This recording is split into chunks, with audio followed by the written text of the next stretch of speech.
All right. Hey, everybody. Welcome to episode 214. I think we're going to do them linearly at this point. So today's topic is making the most of with. Okay. So I need to change that because I mistyped it. Why don't you say what it is while I'm trying to make this sentence make sense over here?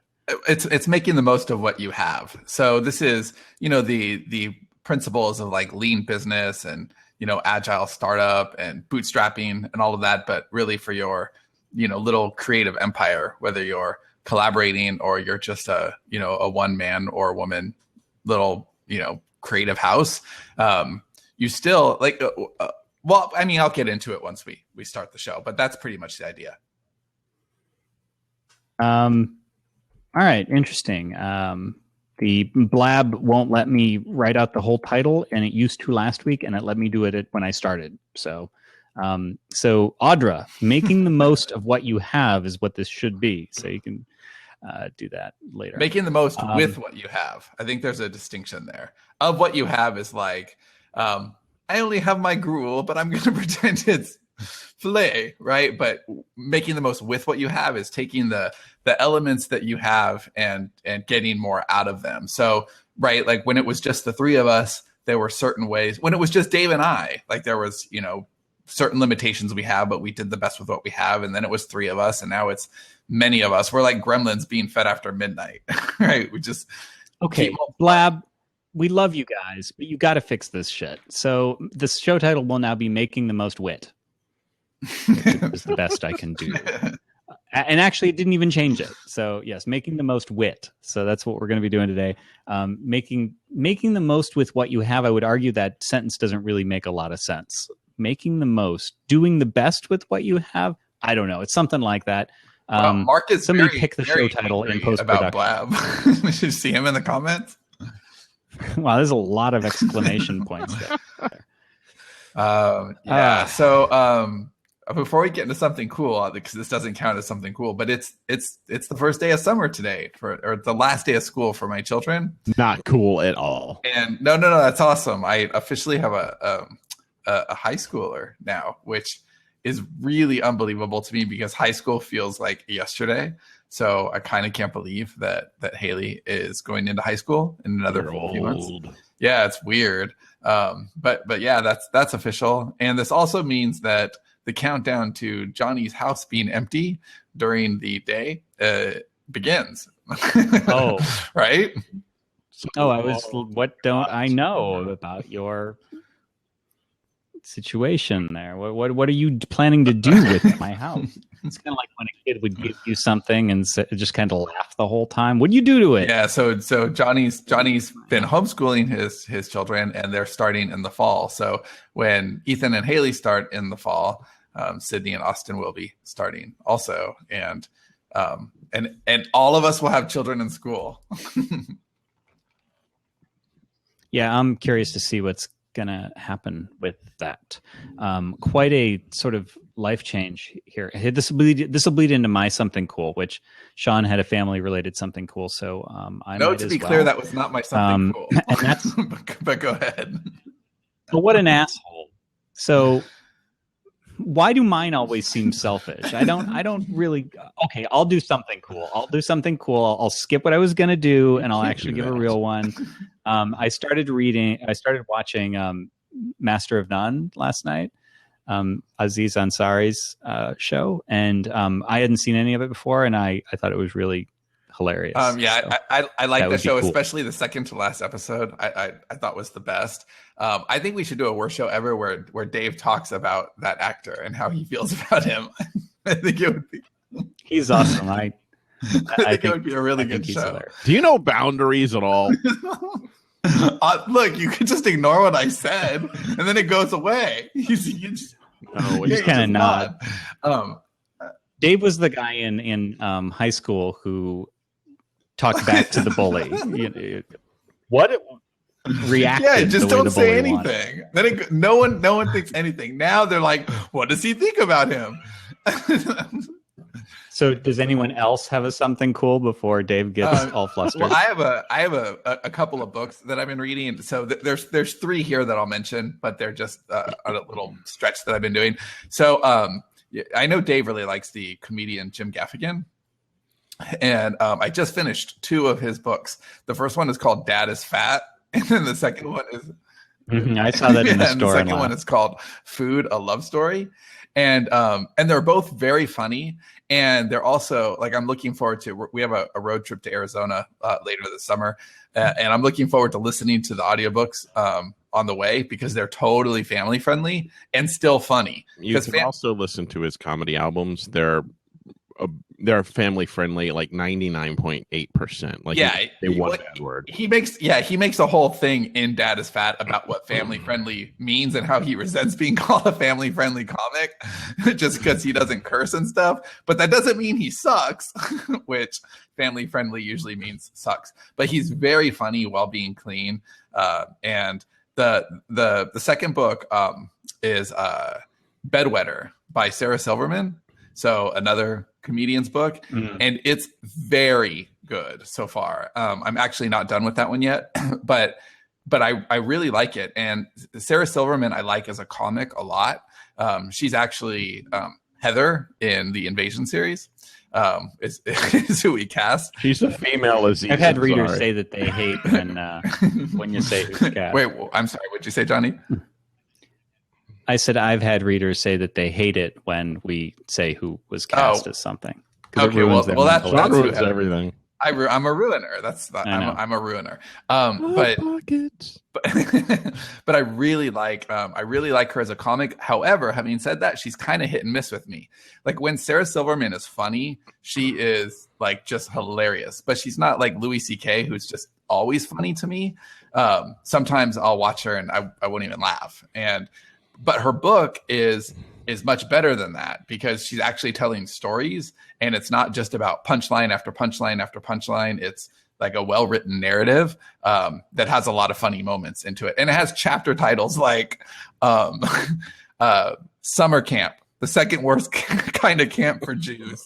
Like, it constantly catches me off guard and makes me laugh while also telling me a story and it's a memoir. And anyway, I think if you like to laugh while you read, either the Jim Gaffigan books or the Sarah Silverman's definitely blue. Like it's definitely raucous comedy, but they're both funny and well written. Dave? No, I got nothing cool. I never have anything. I just got lucky. NBA playoffs? I don't know. That's like the only thing I've watched on TV this week. So we're considering getting that. We don't have cables. We have just the internet TV, and I think we're considering trying out Sling or something to see if we can actually watch the playoffs because Robin cares. I don't give a shit. Whoa. You do realize you have she just wants to come up with something cool, right? And you could just write like a little note, like as during the week as it's unfolding. Wow, this would be cool. Hey, just because I occasionally am better spontaneously coming up with some shit than Dave is, don't blame Dave exclusively. Like I'm doing the exact same thing. You're the only one who's some of us have lives where nothing cool ever fucking happens. I don't buy that. You play video games. You're online. I haven't played video games all week. The only thing I've done is spend time with my son and watch the NBA playoffs. And that's been fun, but nobody gives a shit about that. Nobody comes here to hear me talk about Golden State or Toronto or whatever. All right. Fine. Steph Curry. Woo! It should become a recurrent. What's cool with Dave? Nothing. Ever. Really, nothing is. And I'm dreading Monday, Memorial Day. My son will be home. So yeah. Question for you, Sean. Did Sean move? I'm answering that right now. Okay, I'll stop typing and answer it verbally. No, I did not move. But we have found a house and we will be moving in a few weeks. And I'm super excited about that. I scheduled around the boot camp. So I didn't want to move during that stretch, but we'll be moving right after the boot camp. Why not? Moving's not disruptive at all. So what were you gonna? What was the story you were gonna tell Johnny that wasn't your something cool? Well, I may talk about it in an almanac, but from a Sterling and Stone perspective, my wife Robin is now working with us and handling stuff that I mean, I'm a little biased, I suppose, but it's kind of impressive to see that she's plowing through shit that has been sitting. Yeah, it's awesome. We've had a particular. It's been sitting in Asana for literally. Yeah, we have we have a compile and print project that Robin has just kind of taken the lead on. And I had to copy the project over to start it over for Robin. And this actually, I mean, this is kind of goes in with today's topic too, you know, doing the best with what you have at any given time. But then as soon as you can upgrade your situation, you absolutely should. And this was a case where we needed to just upgrade our situation, and it's made an immediate difference. We've when I copied the project, I was kind of appalled to see that it was April 5th was the date. April 15th, 2015 was the date the original project was made. So 13 and a half months later, we're duplicating the project and reassigning it. And we've done more to clear the decks on that project in the last 10 days than we have in months and months. So that's really, really great. The only problem that we've had is trying to locate the book covers. And the only way I was able to solve the problem was to explain to Robin that we do have existing good book covers, because she was out there trying to create new book covers and just being appalled by the general lack of good book covers out there, because there really is no way to get a good book cover, isn't it? Really, that's what you're going to go with? I really thought you'd go with something topical to kind of lead in. Like, well, let me tell you about the NBA playoffs and how sometimes Golden State needs a new book cover. Yeah, I meant to this show, like making do with what you have, and one of those areas is look at those books behind Dave on the show. If I wanted to get a new book cover for those, it's so much worse. You're just making each example I give is worse. You should have just rolled with what I had originally. Book covers is one of those areas that you don't want to just make do with. You want a quality book cover. We made do with book covers for a while. I did decent book covers, but they weren't as great as they could be. And here's the thing. You want professional designers doing your book covers. And where do you go for professional designs? You go to 99designs.com/SPP. They have designers waiting to work with you on the perfect book cover for you. Waiting. I got several calls from them today. Hello? Like, hurry up. I have nothing else to do, and you are just moving too slowly. That's because they're on ayahuasca, and time moves differently for them. and they can do a lot in a little bit of time. And it just takes a little bit of time to get a good book cover from 99 Designs. Do you think there's anybody at 99 Designs who is on the executive team and is like, why is there all this ayahuasca in our branding all over? How do they know? It's not intentional. I wonder if they get forwarded ayahuasca articles like we all do.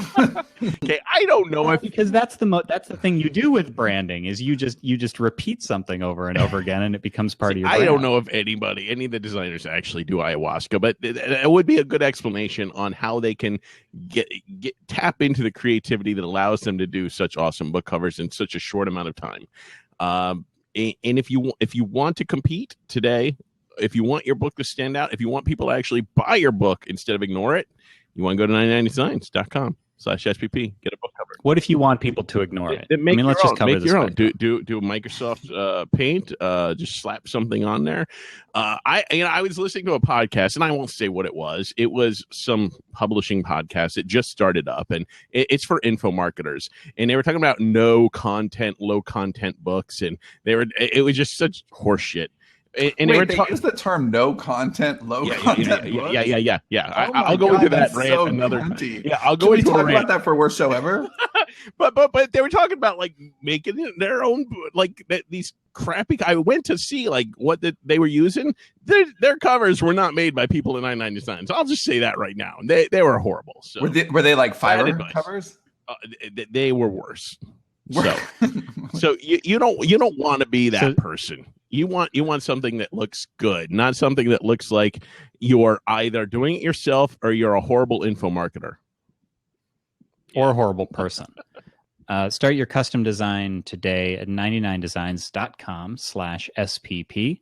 And if you use that link, you get the free Power Pack upgrade valued at $99, which you get more designer time and attention and all that good stuff. So 99designs.com/SPP. /SPP. Do you think that the person who created MS Paint has killed himself Probably. yet? Because I mean, really, like he that's or like she and the person that did Comic Sans, they like got together, just slit their wrists. nobody on the internet likes us at all. I know that feeling. I would also like to add that everybody on the internet loves you. I would like to add that I'm working on Extinction right now, the 6th Judgment Invasion book, and no fewer than 3 to 4 times this past week, I would say, has a 99 Designs thing popped into my head because number one, if ayahuasca recurs, because that was in book 1, like because we're trying to tie this stuff up, we don't want to forget about the ayahuasca stuff. So then it's like, okay, well, what if they were getting book covers? And then the other was anytime I say, well, no, I haven't gotten that far yet, but maybe in the 7th book they'll have something to lose. But in if anything that ends in illions, like if I'm talking about millions of people or billions of people, then I can totally think the references you're thinking of. And Extinction has been fun actually, because it's my favorite of the series, I think, so far, which is cool. And it's a nice, I don't know, it seems like it's going along nicely and tying the series up well and setting things up for the final book. It has a different feel than writing any of the other books. I don't even know how to describe it. Like the language has been different, the pacing has been different, everything. So there you go. So you ready to move into left. the? I was going to ask if you're skipping out for him or just me. Yeah. So I'm sure that you seem frozen to me. I'm at Dave, fault is here Johnny with my computer? I'm sure that's the problem. So yeah, Johnny's freezing up as that Ohio. soon as the internet Max gets will caught get up with him. Yeah, I don't know if you can leave and come back because you're kind of the host. If that's possible, you maybe should. Oh man. Yeah, I don't know. You're frozen. First you were skipping, now you're totally frozen. Well, we know what happened last week when we were left alone. Logan says, just Sean and Dave again. Oh no. Apparently we can't do a show together. Oh man, yeah. So while we're in the Audra will need to edit this part. So Audra was she sends us a Slack a couple of days ago, and it says, I recommend that you just cancel the last worst show ever. Normally they're bad, so bad it's good, and this one was just so bad it's bad. It went past good and back to bad. Yeah, it was just terrible. And the reason was because Johnny's gone. And the reason there was because it was Dave and I alone. And I don't even remember why it was so bad, but I do remember. I want to know what she specifically didn't like about it. Like, were we just not funny? Was it just rambling? I don't know. I want to know why we sucked, because now it's going to get under my skin, and the rest of the shows will be affected. Well, we're not going to be good again for a long time. Actually, Logan just reminded me. That's right. Okay, maybe we don't want to say that on the air here. Actually, no, I'm glad that didn't air, because I didn't need that reminder, but author D. Garrett says, really, guys, you don't know? No, I don't remember. I tell you, when I leave this show, I flush it out of my head every week. I don't remember anything. Until Logan reminded us just now, I actually didn't remember either. But yeah. Even our listeners, who generally are pretty supportive of Worst Show Ever, no matter how bad it is, didn't like it. Wow. Yeah. It was madness. Now I'm remembering how terrible it was. Yeah. So I apologize to all of you, and I'm very, I don't. No, I do, and that's your punishment for listening. And I'm very grateful to Audra for not letting that go live. Good job, Audra. We also need to scrub it from the internet. Oh, this is awesome. Well, at least we didn't start talking about the topic before it turned into whatever this is. So, how about them Warriors?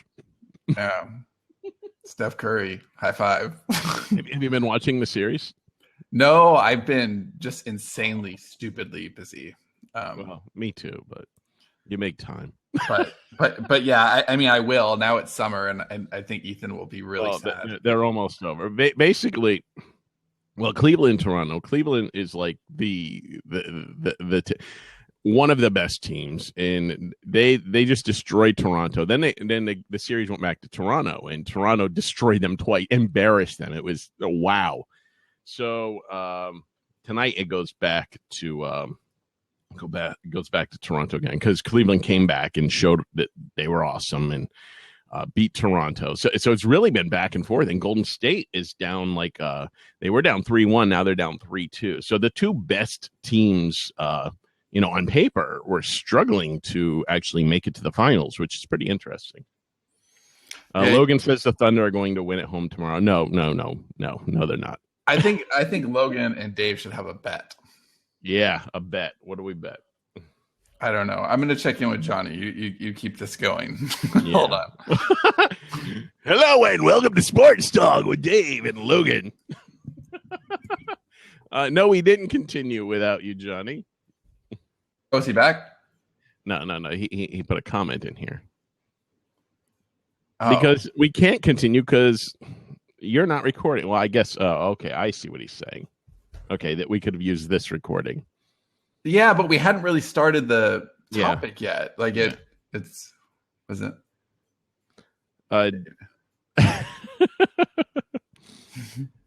Damn Hell 5000 says, Dave, Sean isn't Bjork, but you said you could talk to him every day for an hour. Yes. Oh, this sucks. So who thinks we should get Johnny a new computer and then get him another computer in 2 months? I don't think that's a good idea. I got my shitty computer. Fuck Johnny. Jack Orman says, Dave, I'm thinking of watching Americans from the beginning. Worth it. Definitely worth it. Definitely. It's an awesome show. And it's only getting better. It's amazing how good that show it gets. Usually shows start to suffer after a while. There's a few that break that mold, and Americans is one of them. Okay, Johnny says he doesn't know how to he doesn't know how to join the show again. He's the host. Oh Christ. Kate Sparks says this is my first live show and it's everything I dreamed it would be. Sorry. Wow. This is just the worst. Okay, hold on. Let's see. Well, you should just stop doing shows. Oh no, he's coming. He's coming. I figured it out. But if that happens, you can't use my audio anyway. The whole point is you guys are supposed to keep going. Yeah, but we hadn't started the topic yet, and we figured you'd bounce out and back in. So I mean, don't blame us. Don't blame us for your shitty. So I'll make a note. Audra's going to need to edit the show because we could have just let it go. Yeah, I mean, go ahead and start. Johnny's intensely mad. Yeah, Dave's not the best person to talk about lean business with. You could have. Yeah, it's not fat business. Come on. All right, I'll make a note for him. Bloated business. All right, so you're the glue that holds us together. Okay, so we'll just start then. Okay, so this topic is doing the making the most wit according to Blab, but it's making the most with what you have. And it's just kind of, we all start out in one specific place and then we kind of do everything we can to iterate and optimize and get to a different place. But I think there's a tendency sometimes to either do too much or too little, or really to have a lot of self-doubt about what you are accomplishing at any given time.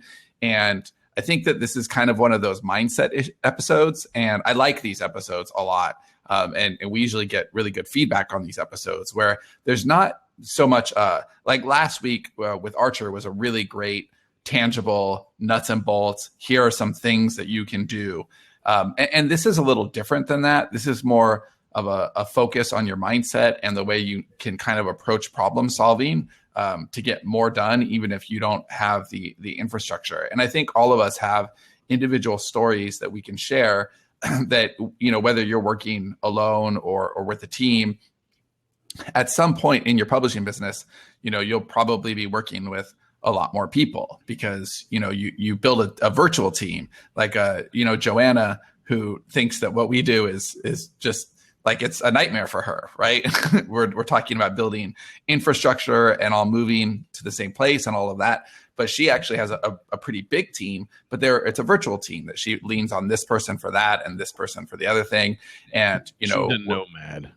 Yeah. And whether you get, your covers, your editors, maybe you have somebody who does, some Facebook marketing for you, whatever it is, over time, you're going to kind of build that out. But your creative career is a living organism, right? And it's going to constantly shed its skin and become something different. And your methods are going to change and your focus is going to change.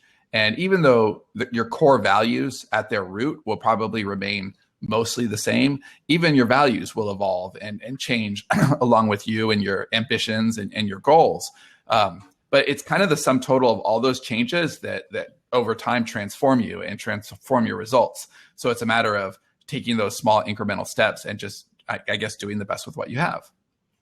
So how is this different from the iterate message?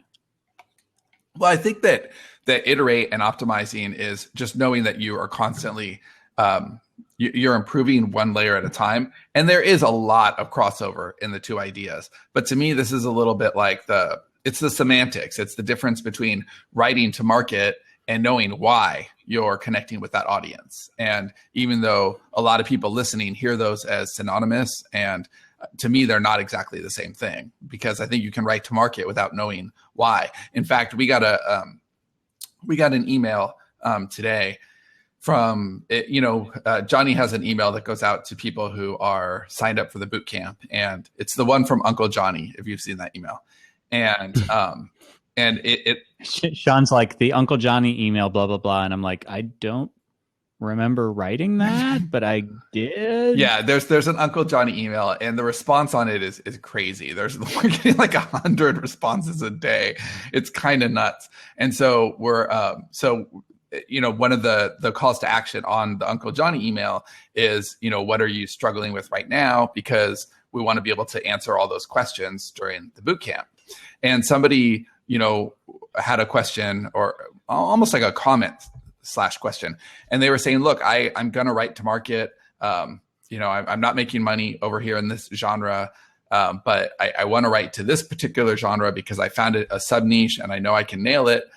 But I don't know that audience and I don't know how to write there. And I'm afraid that they're going to know I'm a fraud. And, we'll address this on the boot camp live for this person, but you shouldn't write in that genre because you don't know why you are. Like, that's a mistake. I do think they'll probably think you're a fraud. I do think they'll see through your work because you don't know the why. And I think that distinction is important there. And the distinction is important here too, because you can naturally evolve and you can iterate, your processes and the things that you do. But knowing, a lot of people too will think, I can't do that because. So in our personal company history, the most recent example is Seth, right? So Seth, we on last Monday, so 4 days ago, Seth and I recorded a little video for Kickstarter that was our teaser video that basically Seth took everybody through like a little, I think it's 20 minutes. It's 10 minutes of us talking, and then it's a 10-minute video that gives a little micro tour of StoryShop. And StoryShop at this point is really skeletal. And I think that Seth has had a lot of anxiety about putting this out there. And he has there's a perfectionist streak, and he knows that there are 600 people waiting, and that's a lot of people, right? So he has 600 people waiting, and he doesn't want to disappoint them. But on the other hand, we need to get it out. And so we kind of collectively decided that the very best way to handle StoryShop is to not worry about all the bells and whistles being in place, but to get it out so the community could help to shape it.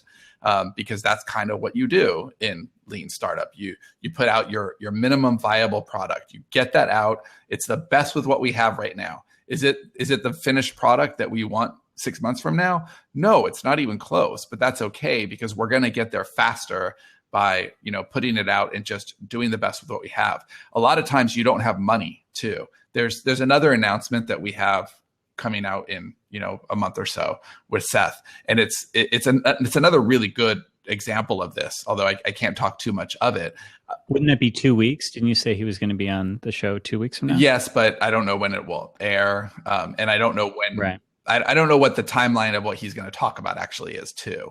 But essentially it's the same kind of thing. Like we're going to do the best with what we have, because we have these very big visions for all these things that we can do, and we could just put it off. I think the action there is the difference. It's the action step. It's knowing that it's okay to do the best with what you have, because you could get better later. And whether you're lacking in time or talent, another one, that Ira Glass, that Ira Glass video, right, about talent and when you start, you're not very good. Yeah, that's a great video. I've shared that around a lot. The basic thing is that when you start into a discipline, if you're usually a fan of it. So if you start writing science fiction, you usually start because you admire science fiction. And so that means that you have a taste of, what good sci-fi looks like because you're a fan of it. And then you start writing it because you're new and and so you have acuity enough to see that you're not that. You know what I mean? Like you know what good sci-fi looks like, and you're usually self-aware enough to notice that what you're creating is not good science fiction, at least not as good as you would like.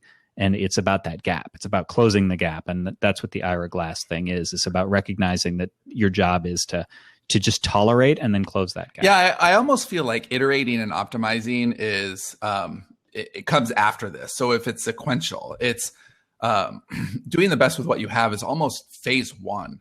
Because once you're rolling, you can iterate what you're doing. But I think a lot of people stop themselves. So we had one particular Story Shop user who, has been waiting for Story Shop to come out for a while. And they were saying, I can't start outlining until I have Story Shop. And I think that's a good example. No, you can just do the best with what you have. Start in Scrivener, start in a text file if you need to. But do the best with what you have. So there's different things that we have, right? We have tools, we have collaborators, and collaborators doesn't necessarily, need to mean me and Dave or me and Johnny. Like that doesn't have to be a collaborator. A collaborator could be somebody that you email to bounce ideas off of, or somebody on a forum that, a community.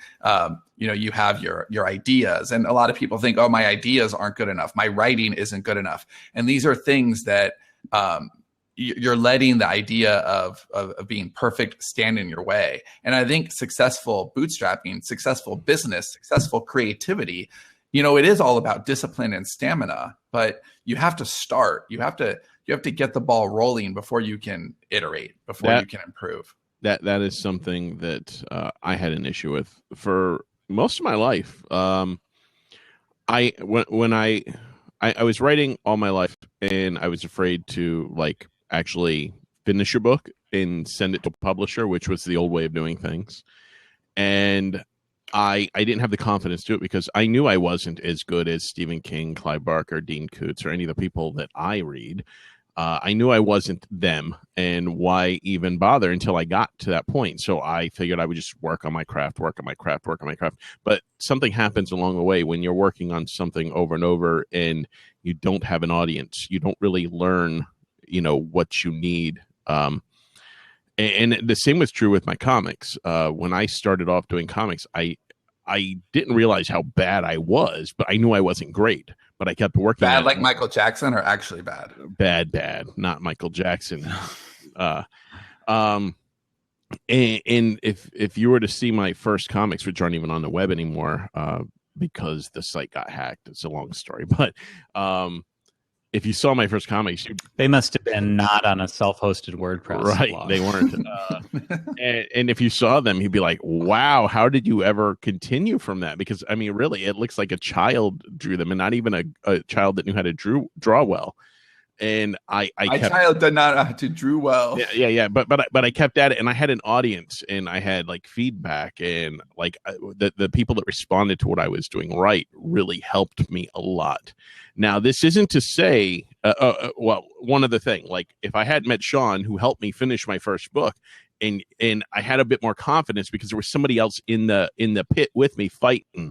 And it was one of those things where it wasn't just me. So I was like, well, He Okay. wanted to put oil all over us. I might not be good. I might suck, but I know Sean, I've seen Sean's writing and I know he's good. So together we can make something that's good enough to, have edited and put out there, and it will be, people will like it. I hope. And it turned out to be the case, thankfully. But this isn't to say this isn't, we had a guest a while back ago that said, just go ahead and write a crappy book and put it out there and worry about editing and stuff later on. We're not saying that at all. Try to make your best effort, but you're not going to start off great. You're not going to start off perfect. You have to work to attain that. So do the best you can and get that out there, because if you wait to put anything out there, you're only delaying that growing process. Yeah, that's well said. And perfection isn't possible. And I do like those statements. Perfection is the enemy of done. Perfection is the enemy of good. Like those are all very reasonable. But while I don't think perfection is possible, there's no book that's perfect. And I don't even think most artists feel like even their best work is perfect. They read them again years later and find things that they would fix, or directors watch their movies and think, oh, I wish I'd done that differently. I think that's part of the nature. I think art is never done, but it does get to a place where it's ready to ship. So I guess my point is that even if perfection isn't possible, I think it's reasonable to chase it. And I think that if you chase perfection, you can end up with something excellent rather than perfect. And that takes time, but you can't say because it's not perfect, it's not ready to go. Dave's absolutely right. You want your work to be as good as it possibly can be. Dave was right. But you can't let the idea that it isn't what you want hold you back. And I think that's such a common thing for so many writers, so many artists, period. They struggle with, having to deal with haters who aren't going to like what they want. And they struggle with their own internal hater who is just criticizing the work that they do and saying this isn't good enough. He's in my head right now yelling at me. And so I think that that's really it's essential to any artist to nurture that part of yourself and to say it's okay that this is where I'm starting, but it's not where I'm ending. Yeah, I mean, I was going to reinforce the point that Dave made is there's a minimum viable product. You can't just put out your minimum product. It actually needs to be viable. So it's finding that line. I remember the guest that Dave is talking about, and that's so not what we're talking about. But in terms of business, the way that I think this applies is it would be really easy to watch what we do and to think, okay, well, I need to find a collaborative partner. I need to find a dedicated editor. I need to have a street team ready to go. I need to have a mailing list with, this many messages in the autoresponder. And I need to, we didn't have any of those things. Get this software and that software. Right. Exactly. Like I started in just Microsoft Word. Not that that's even a superior solution because Word costs more than Scrivener. Yeah. But like Docs, I could have started in, I could have done it in anything. Like I could have done it in just the free text editing program. And the idea is that you definitely can't write it in MS Paint. I think we've established that much. But you start somewhere. If you have to do everything in your business, and you can't outsource any of it, then just do it and just look for things that you can outsource. And then if you find, I don't know if we actually talked about this on the show or whatever, but when you hire virtual assistants or just anybody that you're outsourcing to or hiring, you shouldn't really look for a jack of all trades. You can't find a super VA who can do everything. Usually you have to find several and then wrangle them, each of whom have specialties. But don't necessarily don't look for that right away. Don't say I'm an independent author with 3 books and I don't have a budget, so I'm going to hire somebody to do this and somebody to do this. You do start with a VA who tries to do everything, and they do a little bit better after time, after you train them, and you just have to take the small steps and look to grow your business to something larger. I mean, this really is a lot. This is similar to the iterate discussion. I'm realizing that I'm saying a lot of the same things, but don't use, if you like our model, if you wanted a company like Sterling and Stone, which definitely not everybody does, you can't just start copying what we're doing. For but even solo, all of these principles apply. And I'm going to take the bootstrapping analogy and take that a little bit farther, because I think there are parallels here. So let's say that you are bootstrapping, right? And if you bootstrap a business, then you have more creative freedom, right? So let's say Story Shop, which we are absolutely bootstrapping. We're building that as we go, and as we get new users, we'll have new money to to pour into the software and continue to build it out and make it better. Now, if we went to go look for VC funding, which I think we could get because Story Shop's an awesome idea, and we could get a lot of money, but then the investors there are going to want to rush us, right? They're going to they want to see a return on their investment, so it's a turnaround. Yeah, it's a quick turnaround. It's a totally different thing. And so we don't want to do that. We want to, if it takes 5 years to make Story Shop what Story Shop can be, then okay, it's going to take 5 years, and we're all comfortable with that. So imagine that instead of Story Shop, it's just your creative business. You and pare it down to nothing. This is just you and your ideas and your laptop, and you're going to get your ideas out there, and your feeling of perfection, that idea that I need more money to have Facebook ads, and I need more money to have a higher quality developmental editor, and I need more money to have the very best covers possible. All of this stuff that is your idealized version in your head, that's the investors wanting a return on their investment. And so you have to tell them no. You have to say, you know what, I'm bootstrapping this. I'm doing the best with what I've got. I'm doing this one little thing at a time. And right now we're in the, I had a conversation with Archer earlier this week because we're kind of at a fundamental turning point in the business. We're growing really fast. A lot of things are happening in parallel, and they're all good, positive things. And we're really getting pushed forward. And he said, yeah, you are officially in the third phase of your business right now. And you're really setting things up for the year 2018. And, this year will be good, and next year will be good. And 2018, you should expect it to be exponential because of all the stuff that you're doing now. But phase one was really simple. That was Dave and I writing as fast as we can. And it was long. It's not like we hopped out of phase one. Yeah, right away each at all. phases are years long, right? In fact, you could say Dave and I had a phase 0.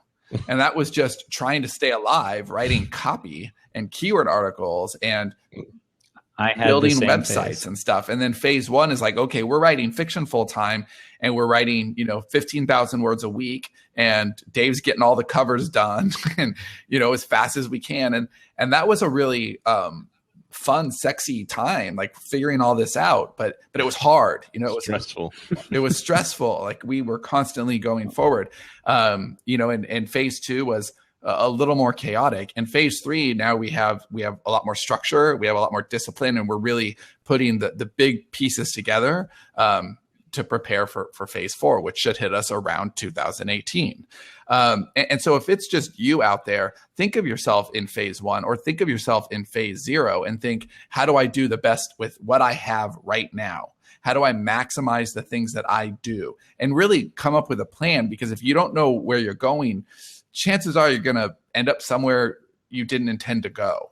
And so being really intentional about, laying out your plans and really, if you were to go into talk to an accountant and plan your estate or something like that, they would want to know what your assets are. So you would sit there and you would make a list of all your assets and all of your debts. And you could do that too. It's kind of taking a creative inventory and saying, okay, well, my assets, what do I have? I have some great ideas. I've got 31 ideas in the Story Garden. I have 1 outline. I have 4 hours that I can write devoted to, every single week. I know somebody who would give me covers, at a pretty good price.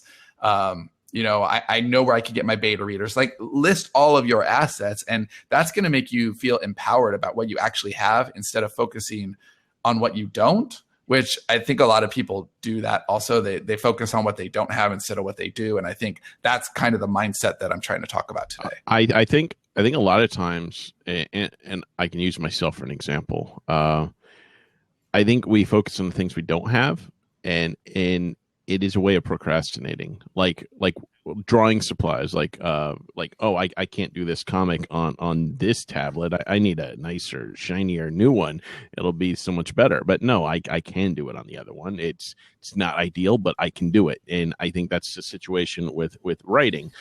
Maybe the circumstances aren't ideal. Maybe you're not writing full time. Maybe you have to write in a bathroom stall on your work break or something. It's not the ideal situation, but you have to do what you can to get to where you need to be.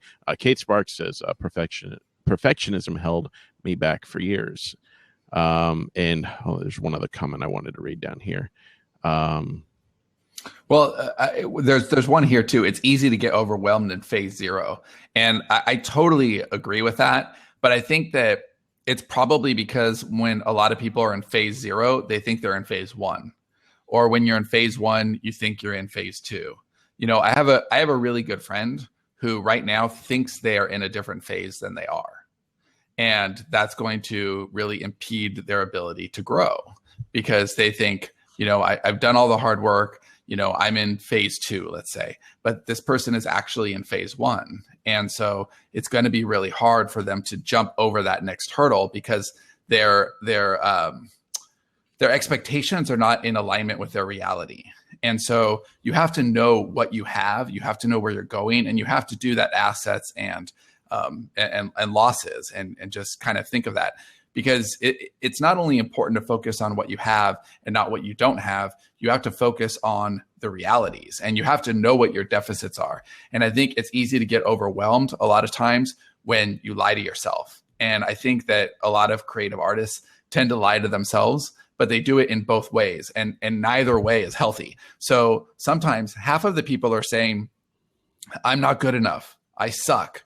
I'm not growing fast enough. Nobody likes my work.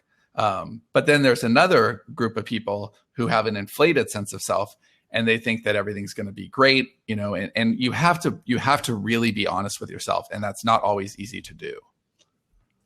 Eric Ugland said that I lost a comment. He wrote on note cards backstage for a while. He wrote books on the back note cards. So it is one of those, like making do with what you have until, you know, you have the ideal tools, or making do with the time that you have until you have the ideal time. Everything that we've made, though, was made not in an ideal situation. Everything we've made, I think, has been made in a struggle. And I think there's something to that has limitations sometimes help creativity and help make our work even better, I think. Yeah, I think we're obviously believe that fences make great art. And I think MGon, for all my blather, actually distilled this really well. Progress over perfection.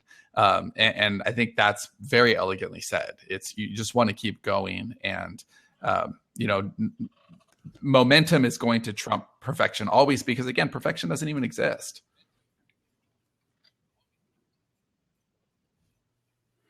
What do you think are some of the because we're talking like writing process, but what do you think are some of the more businessy, the maybe the tools that we need to have versus the ones that we can grow into? Like we have a pretty robust, we pay a lot for our email list service provider, and we have a bunch of services that we pay a lot for. Well, that's a great question. So I can see somebody easily saying, what about those tools? Well, I'm not going to start a list yet because I've heard that MailChimp starts charging you at $2,000 and I don't want to migrate later. And so I'm just not going to start a list. And that's a bad idea. Like, you need to start a list. So personally, what I would do is find a way to pay the $19 a month. Because I think most people can pay $19 a month. You just need to eat out less coffee, like whatever it is, $19. Yes. And treat your writing like a business. It's just amazing because $19 for a business expense, right? But is nothing. I can't either. I can't believe people bitch and about frankly, it's a little asinine because you can't expect to grow a business and not spend money on that business. But I also understand it. It's because it's a framing thing, and a lot of people aren't thinking of that $19 as a business expense. They're thinking of $19 to feed their hobby, and. Right. Stop thinking of it as $19 additional. Like, do I have $19? And start thinking of it as $19 for your business. What's my budget? What's my business budget? $19. Wow. You're kind of, that's it. That's pretty impressive. Maybe like Sean said, you know, I mean, the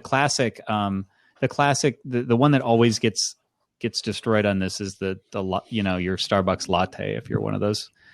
And I am, so I'm not casting stones, but like, you know, what, 4 of those or something, and suddenly but you have enough money for a mailing list. I mean, Jesus, come on, guys. You know, you can't use, or you can't come up with $19. Then start with MailChimp and make it one of your tangible, specific goals. That, okay, I need to sell enough books, and we're talking here, 10 books to pay for Aweber. Yeah, and I think by the time you get to 2,000 subscribers, you're probably making more than $19. I hope anyway. So, right. Yeah.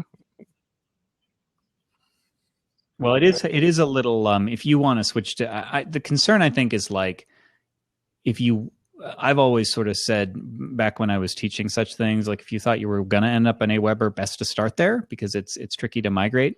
But things have changed a little bit, and well, okay. So here's a good example of the difference in the mindset and the semantics here. Not starting at all because you don't want to do, you don't want to work with what you have is what we're talking about here, and just starting with Aweber because knowing you can iterate and change later. That's an example of iterating. But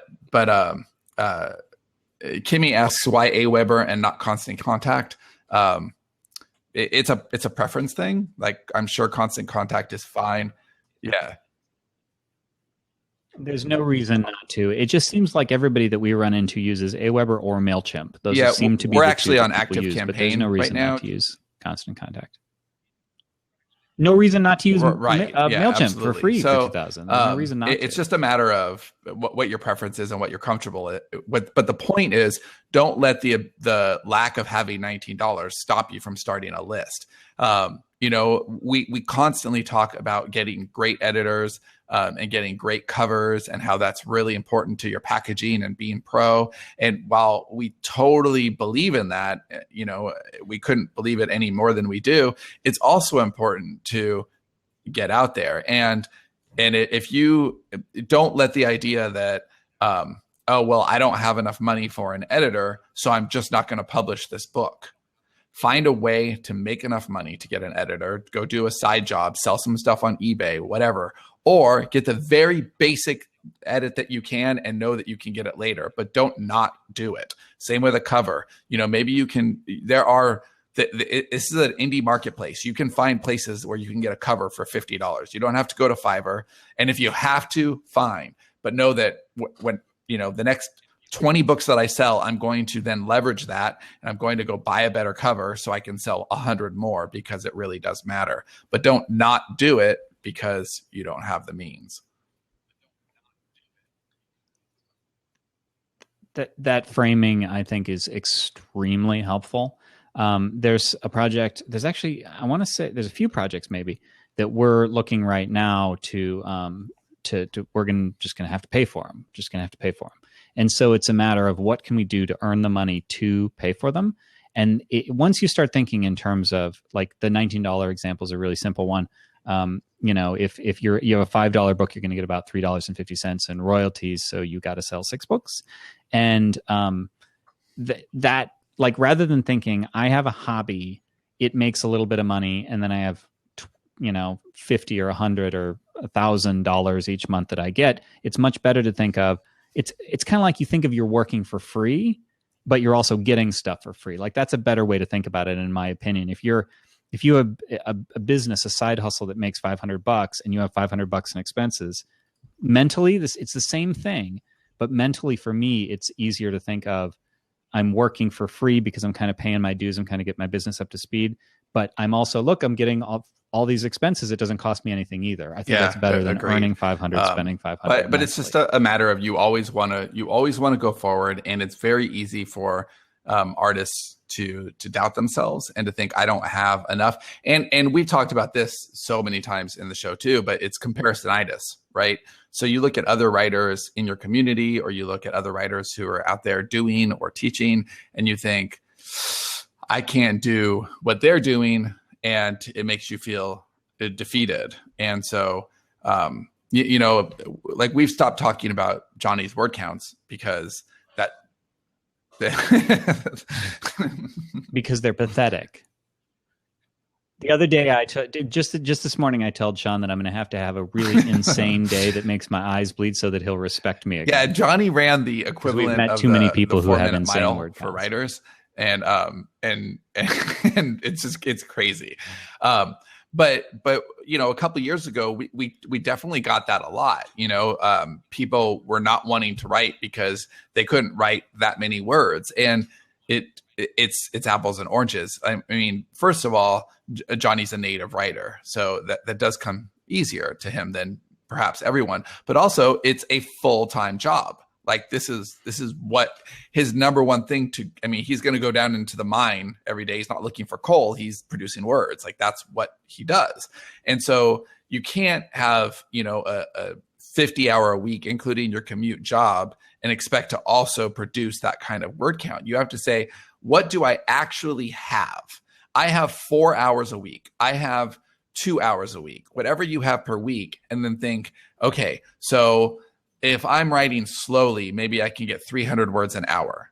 And, you know, times 4 hours, I'm going to get the minimum I'm going to get is 1,000. And that's doing the best with what you have. 1,000 words a week is not a ton. And of course, you're going to want more than that. But it's anything more than that is then a surprise. It's a gift. But to do nothing because, I mean, that's the thing. It's the waiting. If you say, you know what, I'm going to wait to start writing until I have,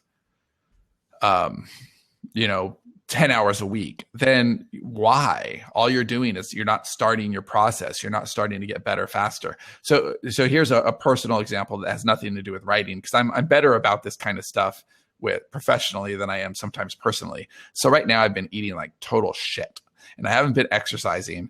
And this started a week before vacation, which was in March, by the way. It's now May. And ever since then, I've had no consistency. And I'm like, oh, and it's always something. Oh, well, the summit's coming up. Oh, such and such is happening. And lately it's, oh, I'm moving in a couple of weeks. Oh, it was Mother's Day a couple of weeks ago. It's always something. And these are all bullshit excuses. And I know it. And I need to stop it, because what I do have is, yes, I'm going to have interruptions in my schedule. But so what? I also have a lot of days where I don't. And so why am I making those excuses? Why? Because it's easier. Because when I was with Johnny day before yesterday, I wanted a Gordo's donut and we got one. Yeah, the funny thing is that both of us knew that we shouldn't. And we went with Garrett, who didn't want one. So we basically, it was nobody won. Nobody won. Sean knew he didn't want one. I mean, wanted one. Want is different. Sean knew he didn't need one. I knew I didn't need one. Garrett didn't want one. And we went there and Sean and I got one and ate it. And then we both regret learn it. from our mistakes. Don't regret the words that you didn't write. Don't regret the email list that you didn't start. Don't regret the book that's sitting on your hard drive because you couldn't afford a $300 cover when you could have afforded a $50 one. You know, this is all about momentum, and it's all about the wins that you give yourself feed you, and you need that sustenance to grow who you are as an artist and as a business person. Whoa. Well said. I'm looking at Johnny's screen, which is poor internet signal, audio only. Yeah, I don't think it's his internet signal. I think it's his computer's interpretation of that signal. But I think we covered it. I think we can exit out unless anybody in the comment section has any last minute questions. I think that we could call that a day. I think we covered it all. Okay, well that's good. I don't know. Yeah, I don't know. Johnny's I don't know back. if I'm back. Okay, yeah, you're back. But I was just going to say that I don't know if there's been so much fuckery today that I have no idea how long we've actually gone. But I was actually going to say that. I was going to say that we should probably close up. Yeah. All right. Okay. Well, thank you everyone for listening. So, that's it. I don't know who we're going to have next week exactly. We will have Damon. Maybe Damon. We'll have Damon. He agreed. He said yes. Oh, great. So we'll have Damon next week, and we're going to have Damon Seth Courtney the week after. And those should both be fantastic guests. Yeah, Damon's the creator of BookFunnel, and Damon mentioned BookFunnel to us 18 months ago, and it's only now that we're finally just due to our own inertia, really embracing it fully, and it's Yes. awesome. So, All right. all right. So thanks everybody for listening. And if you want to stay tuned for Worst Show Ever, maybe I'll crap out again, and Sean and Dave No. can do what was No. considered an irredeemable and an unusable episode of Worst Show Ever, and that's of Worst Show Ever. Just to be No. clear. No. Too bad for even All right, that everybody. So title. thanks for listening. No. Thanks for listening, and Bye. we'll see you next time.